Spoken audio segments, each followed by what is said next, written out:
Alright, here we are guys, another day, beautiful sunny day today, so a little work on the pool. Been caught up the last couple of days with other jobs, but today we're grinding back the just all the knobbly bits around the stairs, just mainly where you can see it, so all this section down here, just grinding it back up to get something else in there to dig that out. The 50 by 50 tiles, I'm still going to smooth it, not going to render the whole lot. It's just this section here that needs to be sort of pretty good. So I'll show you how much dust this thing puts out, but so that works out pretty good. Let's put you down and then we'll see what happens.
Alright, that water's going to be a bit difficult to get out. I'll have to get my my vacuum cleaner, and then it'll probably dry overnight, but we'll see how we go. So I've got to prime it tomorrow. It needs to be dry to prime. So it's come up pretty good, all these sections. Probably better than most pool companies, but unless I'm doing it myself, I can sort of, you know, check the quality. See, that's a nice right angle there. So there's not much grout, I mean not much glue on the mosaic tiles, so obviously that's going to be smoothed out, grouted, rendered. So probably most people render their whole pool, but don't really need to do that. I'll just fill these gaps with Mapai Planetop Fast or Planetop Smooth and whatever it is, smooth and render. So I'll just have to let it dry first. So while that's drying, I can get to a bit of plumbing. So I've done most of the plumbing, well not most, but a lot of it. As you can probably tell, I like doing 10 jobs at once, so this is just how it works on big jobs. Alright, bit of plumbing done today. So I don't know if I showed this before, but my heat pump's under the stairs. Reason being, it's the only open spot. These walls here are going to be cladded with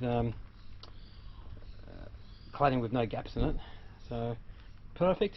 Got the 40mm going into the valves here, so 2 isolation valves. And then we've got, so the bottom one's obviously supply from the pump, filter there, goes to the heat pump, comes back, goes here.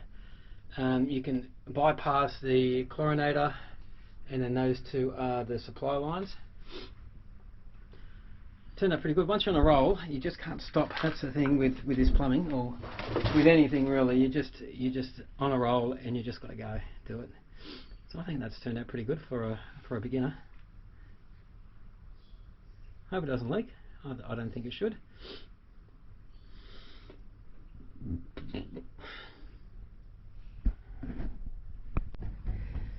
So another day, beautiful day today.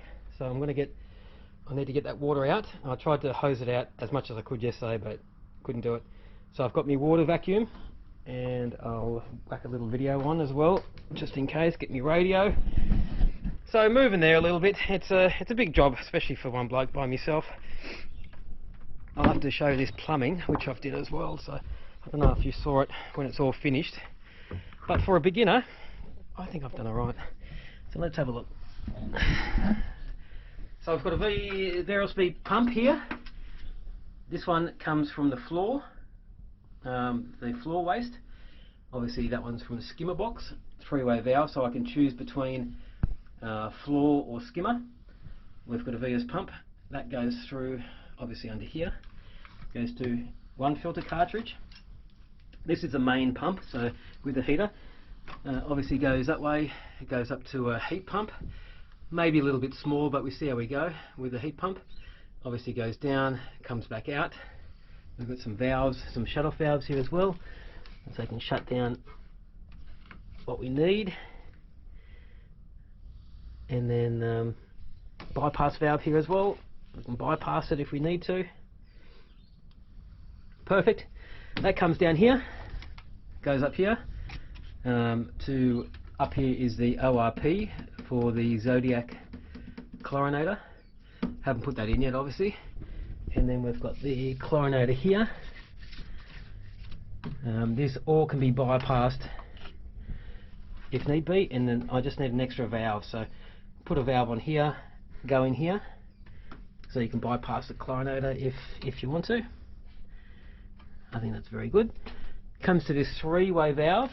So these are two different jets, one's for the back wall, one's for the side wall, so I can sort of, adjust them whichever more flow you want, like that. Perfect. This one is it's another variable speed pump. Probably didn't need it, but anyway, it's got a suction from the side. Come here for an isolating valve. Comes out here, 50 ml into a filter. Comes out of the filter, as you can see down here, goes up this way to a three-way valve. This will be automated, so I'm going to have a Pentair automation valve on there. These go to the 40 ml jets up near the seat, or around the side to the jets on the other side of the pool. So that's how it rolls. And what we did yesterday, I ground some concrete back. So I got a diamond cup grinder attachment, and just to get these come up actually pretty nice. Look at that, just to get them flat a bit. And then look at this day.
Alright guys, today the day has come, waterproofing day. So it's been a bit of on and off with the weather. My issue was the blocks didn't dry out completely, especially down the bottom. It was always damp. And with the waterproofing I got, it needs to be dry. So so Mapai told me to get a epoxy 2-part waterproof primer. So I've done that. 2 coats down the bottom, and then the top's only the 1 coat.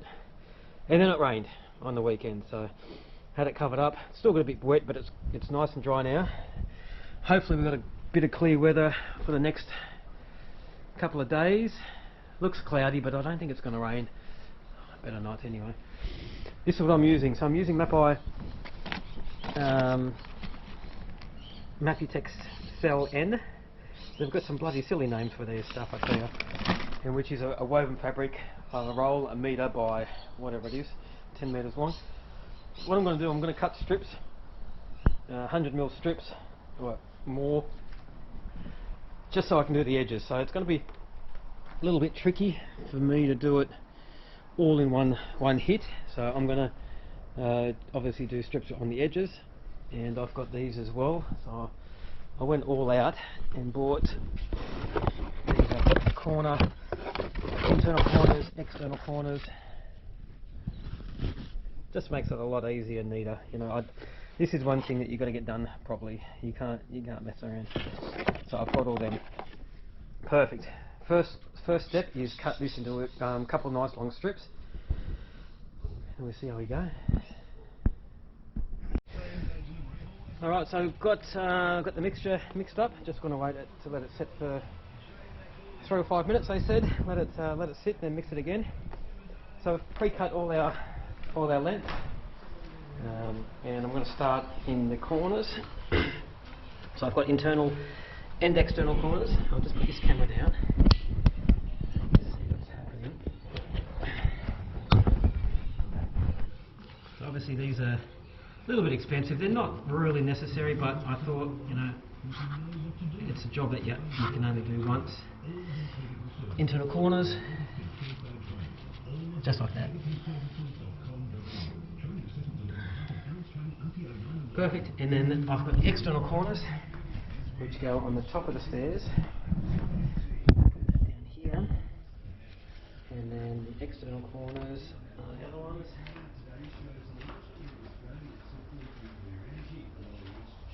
Which are these? They're nicely made, and to be honest, you know, shower, I wouldn't have bought these for a shower. They're about $10 each, so really it's not a huge amount in the scheme of things. External corners, like that.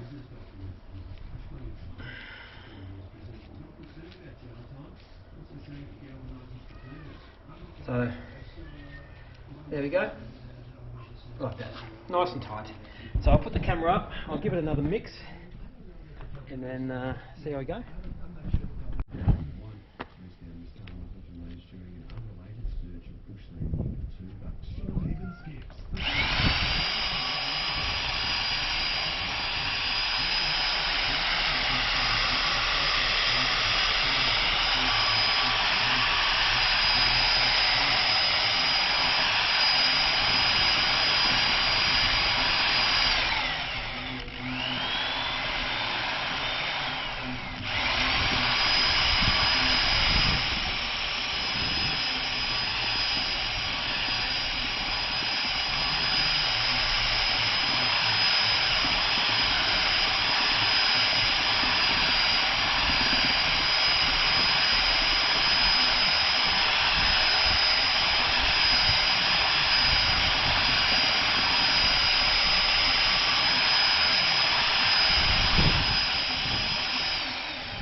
So I've got the cat down here inspecting as well.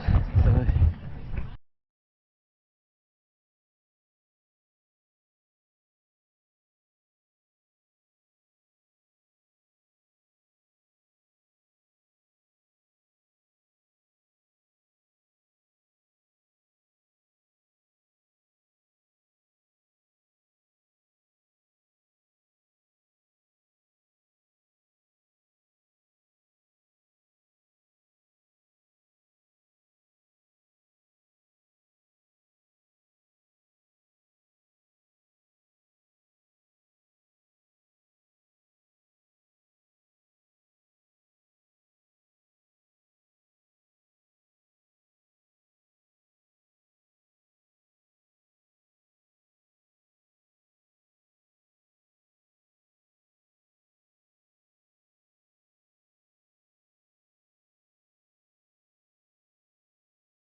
Alright, so we've done it. So that's one bag.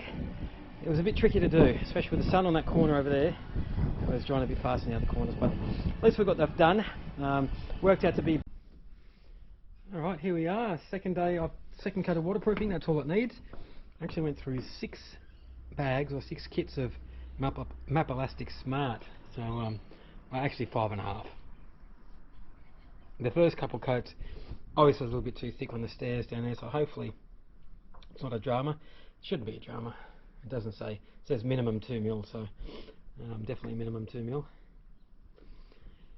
So we've got the Mapitex cell on all the walls where the bricks are, not on the floor. Obviously bought too much. I was going to stick it on the floor, but it's a bit of a bugger to sort of work with. All the joints on here are all sealed, and obviously around the skimmer, these are all sealed up as well. So I think what I'm going to do, just to be double sure it doesn't leak before I start tiling, is I might actually fill it up with water. I'll wait. It says about 7 days to wait. Just want to make sure all the pipes, the pumps, everything's all good.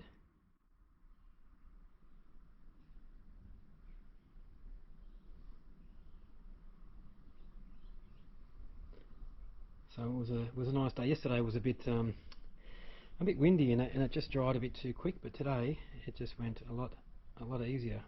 Actually, one bag pretty much done the whole pool, walls, floor, and here. And then I done a half a bag for here, and then I done some second coats or third coats around the top up there.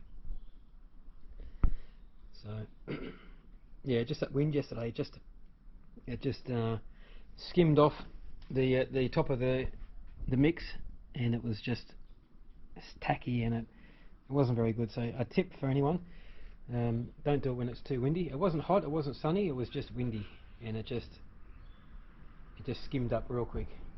Today was much better. Yeah, so first time actually doing this type of waterproofing with this 2-part stuff. The normal waterproofing I use, you dip it in a bucket, you close the bucket up, perfect. You've got loads of time. But this went off pretty quick.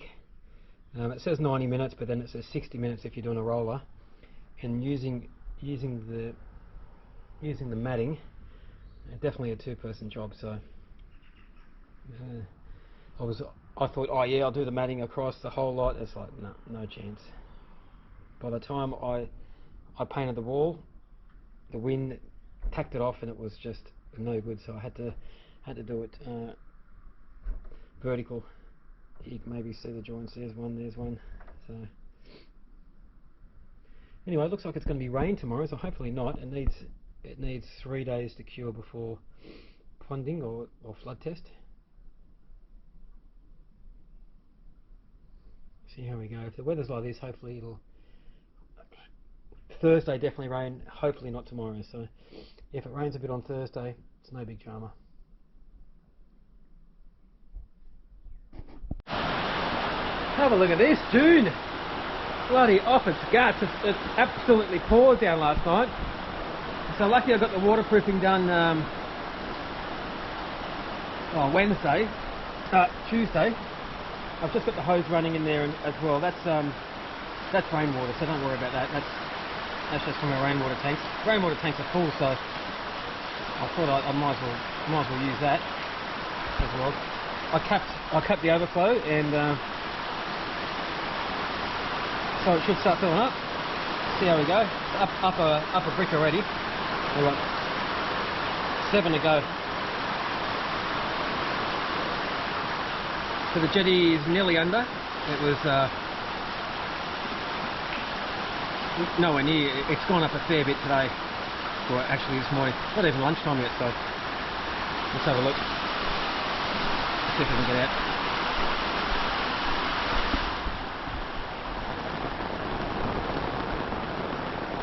So I've got this under here. This is all nice and dry.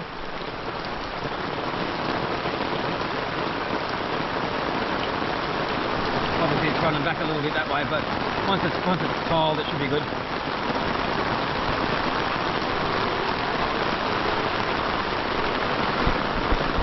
Let's have a look around here.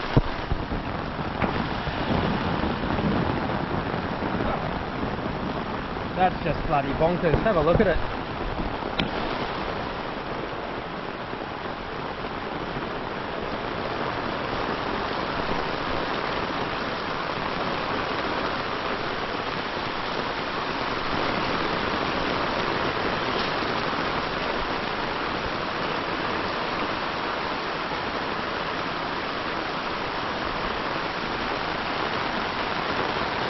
Shame I can't get one of the gutters off here and it goes straight in. That'd be nice.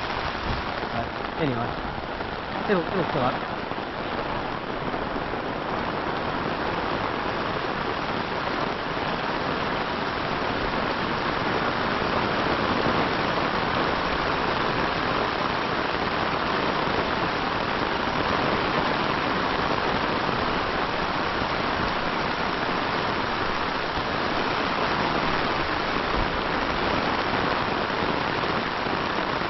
This is June for you, eh? There's a car park down here. So that roof leak that I had before in apartment 2, that's all fine. That's all fixed up, so that's good. Wow, crazy.